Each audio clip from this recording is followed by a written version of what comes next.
Hello, once again, everyone at the Eline Podcast. My name is Mark Rose, your host. I have my co-host Ellie, and we have a very special guest today, Senor Harry Waldman. How are you, Harry? I'm awesome. Glad to be here. Thanks again for hosting. Looking forward to it. Awesome. So, Harry, you're a filmmaker. I'm very excited to chat with you right now and today about everything that you have going on. We're going to talk about your short, psychological short film, Enter the Room. So we'll get into that. But how are you today overall? How's life been? What's new? Just catch us up briefly. Of course. Yeah, just was actually just on vacation in Florida with a couple friends. Just kind of a roller coaster nerd. That's sort of my secondary thing after my filmmaking passion. So just went to Universal, Busch Gardens. Yeah, it was an absolute blast. And yeah, actually, right before I was talking to you guys, just working on my feature film, The Corridor Crossing. Kind of a little bit of a psychological thriller too, with I guess a mix of horror and added to it. But yeah, and just glad to be chatting here about my short film Under the Room. hmm So do you like, is that like, would you say psychological thrillers or horror? Is that like your type of genre that you really like to go to in film? Yeah, I would say that's kind of my go-to. Excuse me. I I I love doing in general. I love sort of mixing and matching different I don't know genres. Not to I feel like in general people I don't know. Sometimes they'll like to throw things into one or two different genres, but like I'm kind of a multi-genre guy, so Mhm. that's I would say yeah, that's kind of the area I'm going for. But Okay, yeah. So I was on your site for your film company. So it's Edgewater Films Productions. Okay, how did that come apart? Number one. yeah, of course. Yeah, basically, I'd say the way that that came to fruition was I live in North Chicago. I've been out here a number of years, and yeah, I mean, I one of my good friends, Lance, awesome guy, mentor. He sort of influenced a lot of the sort of just a lot of the ways that I've gone about making films the way I have. He started with a Bridgeport Film Club, and I kind of just thought, I live up here. I live in Rogers Park, and love the area. Edgewater is actually right south of me, and I thought, well, Edgewater sounds a little more professional than Rogers. No, no offense to Rogers Park, but I just thought, okay, let's use the Edgewater name, and I kind of just went from there. And yeah, things have been going great since.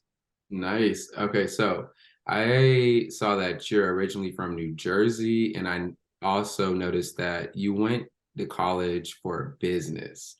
So how did this come about with this journey with film? Like, did it start once you moved to like Chicago or? Yeah, no, of course. Yeah, so I love that you brought that up. While I've always loved filmmaking and movies, I I guess I got it from my grandpa. Amazing guy. He actually passed away relatively recently. He was more a two plus two equals four kind of guy, which I totally respect and understand. And he never did it in a kind of disrespectful type of way, but he always kind of wanted to influence me to go into the business side of things. So I kind of told myself that business and marketing was kind of the area I was going to go into. Um, so like it was, I don't know, just this more practical minded thinking. Um, but yeah, no, so that was kind of where it started. But then as I was getting ready to graduate college, I realized that filmmaking was kind of my passion, and that's sort of what led me to going in to that direction, which has led me to where I am today. Okay, great. So one thing I want to ask you about, so on your site, I thought it was really cool. So you have like 400 of your favorite films listed, as well as 100, I believe, of your favorite film directors listed on your site on the homepage. Tell me about that. I love it. Absolutely. Yeah, I get a little nuts as you've noticed. I when I get into sort of diving into, you know, whether it's one of my hobbies or my passions, I tend to overdo it a bit. I've done it with the filmmaking, with the submitting to film festivals. So yeah, I mean, the list probably needs to be updated a little bit, but that's kind of just my personality. It's people have told me a lot, like, oh Harry, like take it easy. You're you're going a little crazy with this. But yeah, that was just kind of what led to my creating my 100 favorite directors list, 400 favorite filmmakers, or 100, excuse me, 100 favorite movies list, 400 favorite directors list, and yeah, kind of just taking it from there. And then also I noticed you mentioned that you've watched at least 7,500 films. And I thought it was so funny because I'm like, do you like note like the count of films after watching a new film? Or Like, like how do you know? what? How do you know how many films you've watched? Like, I mean, Oh Yeah, that's what I'm saying. I love it though. no, no, I love you bringing that up. So the reason, no, and you're right, like it's ridiculous. It's there's a website called Letterboxd, um, and that is how I sort of like rate every movie I've seen, every director I followed. If not for that, before I used that website, it was more just the kind of like, oh yeah, I think I have a rough idea. But yeah, Letterbox, it's a for any of for those of you who are not familiar, if you're big on movies, I would highly recommend checking it out. That is a way to log every movie you've seen, every director you followed. But yeah. Oh, wow. Okay. All right. So let's get into Enter the Room. I see that it has been nominated as well as you've been awarded in different film festivals. So can you tell us about, before getting into that, tell us about, yeah, number one, congrats. yes, let's check it out. Thank you. Congrats. I mean, you have like freaking 100 nominations, it looks like, for Yes. everything. And for Thank you. alone. I feel like every like day I get online and I see a post from you that there's a new nomination or something, and I just think that's incredible. How does that feel? How does that feel? It's honestly, it's amazing. It's I won't lie, when I started, because so even though I've been making movies for a number of years, I didn't really put myself out there. So Enter the Room is my first professional film, but it was a mix of things. It was COVID coming in. It was even before COVID, I had been transitioning through fields. I used to work in insurance, nothing against anyone who does that. It was not for me. So it was a long, fun but painful journey coming over. So yeah, no, it's when I started doing it, I had no expectations. I was my dad, he's my biggest fan. Um, he's an artist and he's been rejected a lot. And he kind of just told me, like, don't, you got to get used to the rejection. So when I started, I really kind of just went in with zero expectations. And it's just, I don't know, I kind of went all out with it. I just kept banging my head against the wall. And it's yeah, the results have been amazing. I'm just so grateful and humbled to have seen how it's gone through, and yeah, kind of just gone from there. Awesome. What was your inspiration behind the short, like Enter the Room? What was the inspiration behind like writing that? And how long did it take for you to come up with the concept and write it and everything before you got into the pre-production? Yeah, of course. So the inspiration was actually a roommate I had in college. I don't want to bash the guy, nothing against him, but I had a roommate my freshman year of college, and we grinded gears a bit. He was, I think I actually had an interview recently with another film festival, and we kind of came to the agreement that he maybe just wasn't used to not living with his parents. So every little thing I did kind of just grinded his gears. And he was just kind of getting on my case about, are you taking my water? Are you doing this? Are you doing that? And I'm not going to say like I'm the nicest guy ever, but I like to think I'm relatively laid back, and it was just this constant tension, this constant friction between us. And that sort of was the main inspiration for where I came up with this idea. But while it started with having two roommates sort of grinding gears, I figured, why not make them brothers? Why not give them this nasty backstory? And that would kind of, I don't know, kind of just make the idea that much more interesting. And yeah, kind of just went from there. Knowing that the inspiration that came about was from your own personal experience, that makes it a lot more of an experience when watching it again. So I'm gonna have to watch it again for sure now, knowing this. Question: has the roommate seen this? Seen Into the Room? Oh, I honestly, I love you asking this. No, and if he, I dread the day that I feel like the day that he sees this and reaches out to me would be the day it's like, oh, this film has gotten enough recognition and respect. No, he hasn't. And again, I'm not gonna name his name because I don't want to badmouth the guy. Like he might, I get it. I've been there. He might be a totally cool guy now, but yeah, we'll see what happens. If when it does, I will absolutely let you guys know. Please do. Please, Yeah. because we'll have to talk about it whenever you come back for sure. Yeah, absolutely. So what are you working on currently? Because you Yeah. mentioned feature, right? Yeah, of course. Yeah, right before I was talking to you guys, just doing a little bit of editing for my first feature film, The Corridor Crossing, which yeah, it's going great. It was actually the first idea I ever had for a film.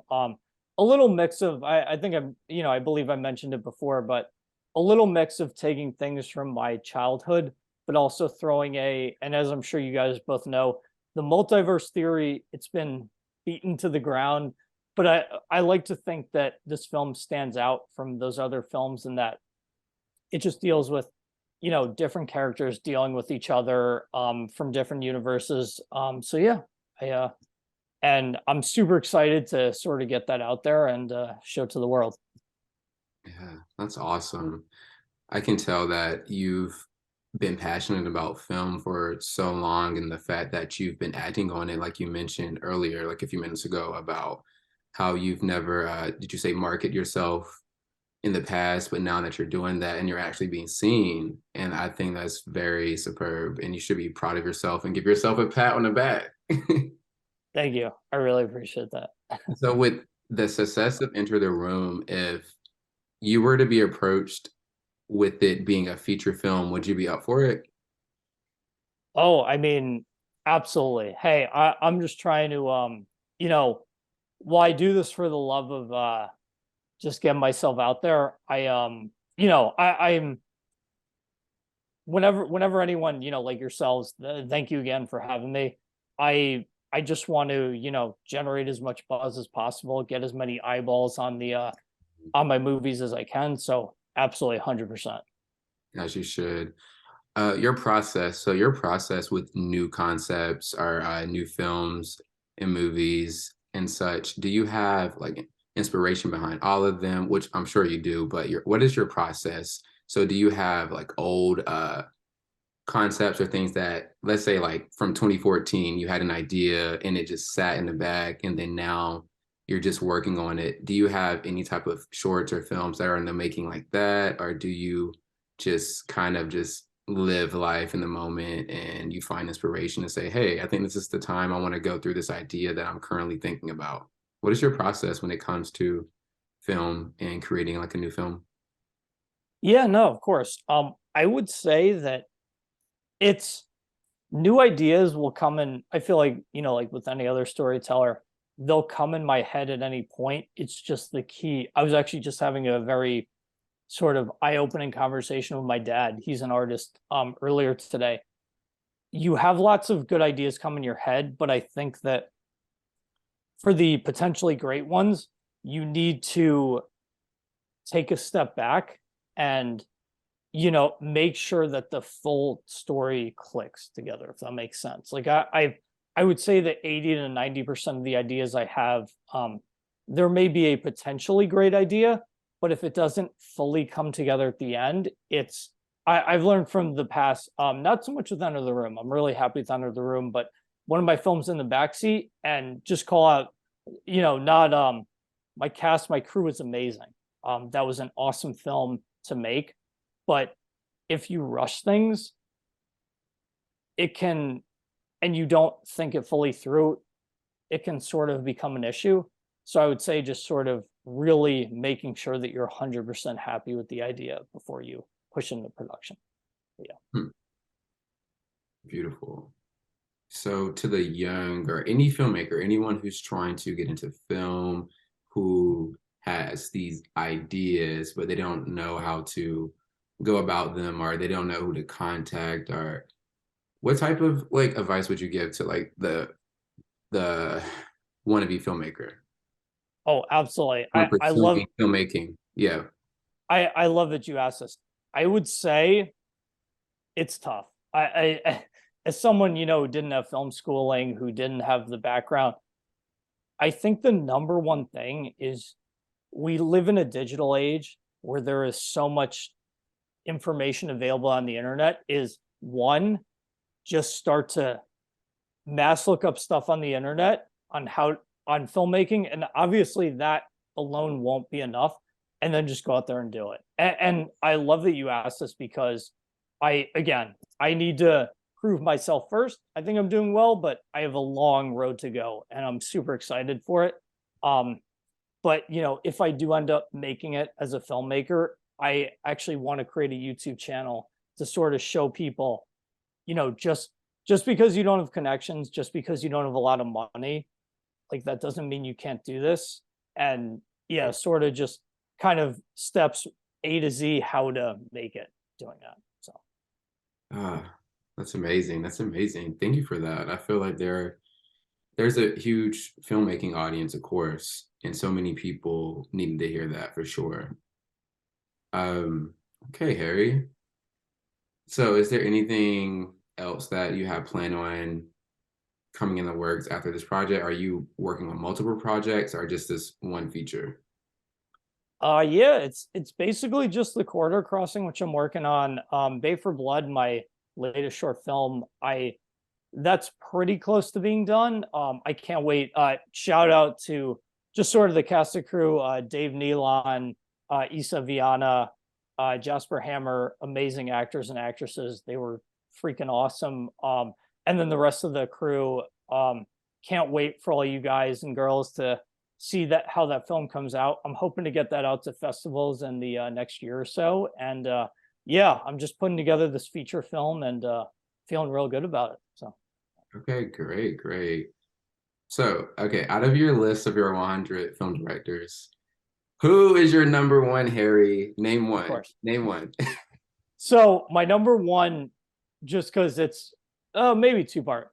Christopher Nolan is my number one from like late 90s to 2000s. It was just Who is that? Christopher Nolan, Memento, okay. Batman Begins, The Dark Knight, Oh, okay. Inception. He's had such a large influence on the types of films I made. I think especially with the Memento, it was just so cool seeing. That's one of my favorite.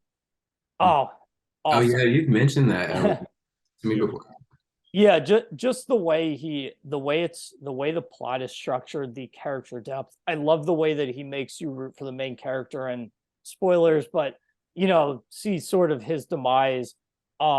I would say Chris is my number one, but it changes over time.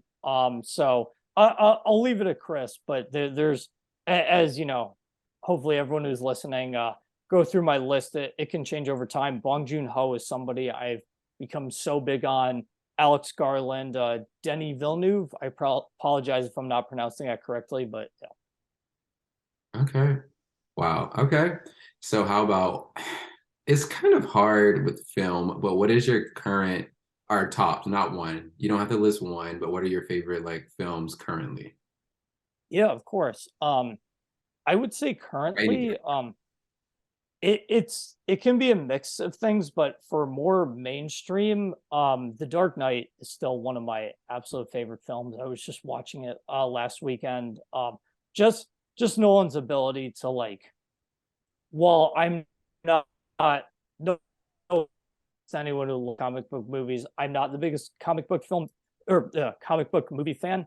I I love it. That film is more of a sort of dark crime thriller saga, Mhm. and the way that it just Nolan constantly pushes you to sort of the brink. Watching the Joker just kind of pulling his crazy schematics. I would say The Dark Knight, but also some other more obscure films. These people may not be as familiar with them. Mind Game is one of my absolute favorites. I'm a giant fan of Japanese animated cinema. I know this isn't a movie, but Attack on Titan, I think, is just an amazing show that if you like Lord of the Rings, if you like Game of Thrones, definitely check it out. But yeah, just The Dark Knight, Memento. I love old Pixar like Toy Story, Toy Story 2, Toy Story 3. But yeah. Okay. Did you like the recent Batman movie with Robert Pattinson? Oh yeah, yeah, of course. So I saw it in theaters once. I did like it. I know there were a Yeah, lot of buzz swirling, a lot of mixed reviews. I'm I asking. didn't, yeah, I didn't like it as much as the Dark Knight Nolan film, but there were a lot of things there were a lot of aspects of the film I did like. I thought Pattinson, people, you know, yeah, he's a Twilight guy, quote unquote. I think he's a good actor though. I've seen him in some other films, Good Time, a couple other movies where I thought he was a good actor and he was up to the task. Um, but yeah, no, I mean, think I thought the movie was good overall. I the director, I believe Matt Reeves, I thought he did a good job sort of creating this certain darker, moodier tone that I would look for in Batman films. So yeah, I was even if the Nolan Dark Knight trilogy is my favorite, I know I have a lot of close friends who are giant Batman fans, and for those who are more, I don't know, immersed into the Batman world, they seem to really like it. Okay, great. I was just wondering, since you mentioned that you like the Batman series, I know that was a different director, but it had so many mixed reviews. So I was wondering, I saw it and I thought it was okay. And I really liked Robert's portrayal. Yeah, of course. But Harry, so in 5 years, where would you see yourself? Like if you could like let us know, tell us where you see yourself at in 5 years as a film director, where would you see yourself at? Yeah, of course. No, I love the question, and I think, and not to deter people from the type of question, but one thing I've really learned about myself and sort of just my self discovery of getting where I am, I don't think it'll be too different.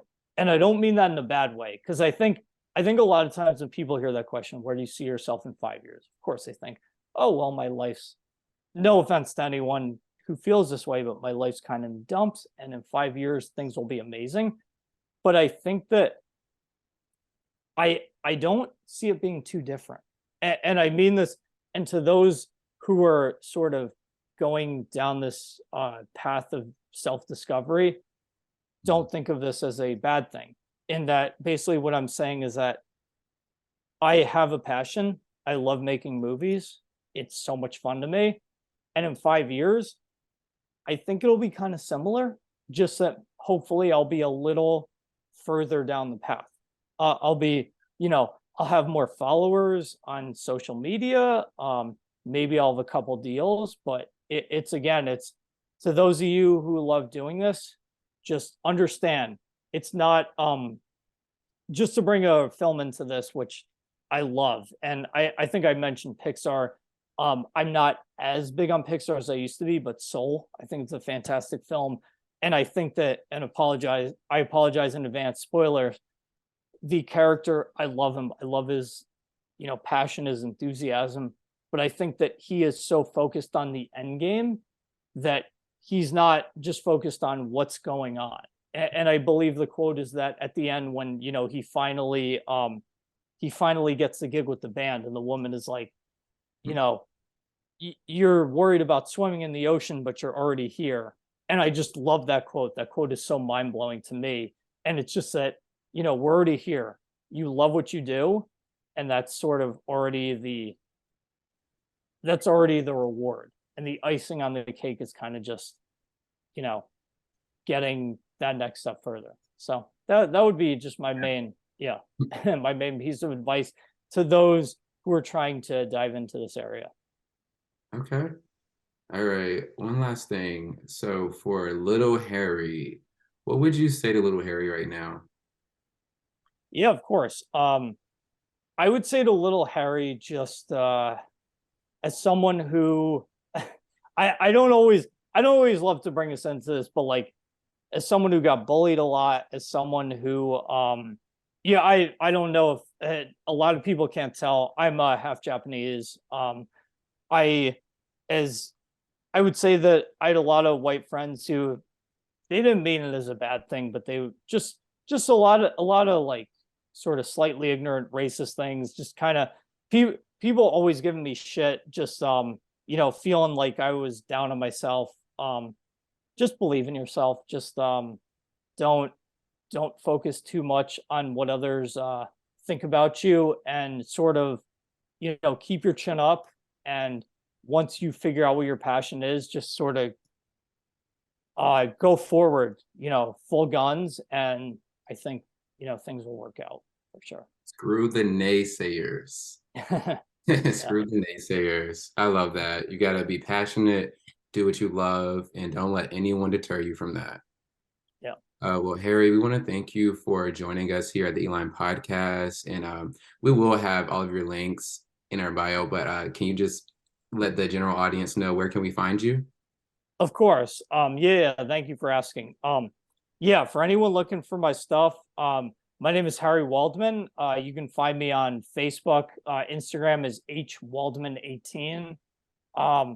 LinkedIn, Facebook, Stage 32. Please follow me. I appreciate the support, and thank you again.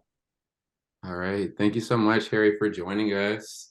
So once again, everyone, this is the Eline Podcast. This was a very therapeutic, great conversation with filmmaker Harry Waldman.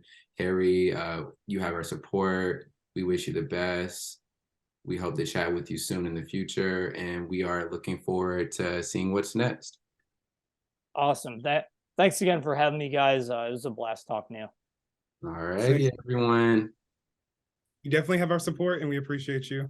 And good luck in your journey. I will say that your answer to the 5 years later, that was probably the best thing I've ever heard anyone say. To be being realistic. And I really appreciate that, your honesty throughout this interview. And I appreciate you being so transparent with us. And because we have a lot of younger people and filmmakers that watch us, and this is going to be some great insight for them. And I'm going to be sitting here watching this again. I really do appreciate you. Yes, I literally just said that in my head. Like this, like just hearing your words, Harry, spoke to me and my inner child as well. So just thank you for being you. Continue being you and yourself, and continue just thriving, because you are an inspiration to so many people right now. And remember that.